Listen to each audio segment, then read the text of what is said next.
Horlama ve uyku apnesi aslında birbirinden farklı durumlardır.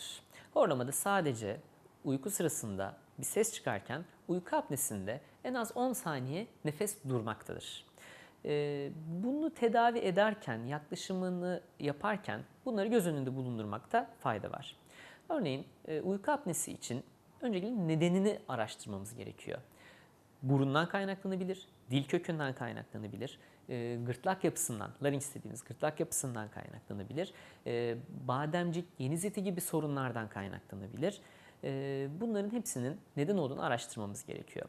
Bize horlamayla veya uyku apnesiyle başvuran bir hastada öncelikle bir muayene yapıyoruz. Tam bir muayenemizin ardından bir uyku testi gerçekleştiriyoruz. Polisomnografi denilen bu uyku testinde horlamanın nereden kaynaklandığını veya horlamaya neden uyku apnesine neyin neden olduğunu anlamaya çalışıyoruz.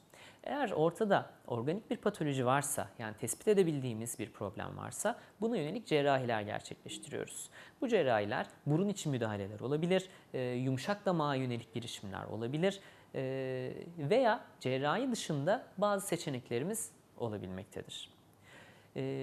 Cerrahi olduysanız unutmamanız gereken bir nokta var. Bu ameliyat yumuşak damakta veya burun içinde yapılan müdahaleler veya ikisi birlikte yapılan müdahaleler olduğundan yaklaşık bir haftalık iyileşme sürecimiz olmaktadır.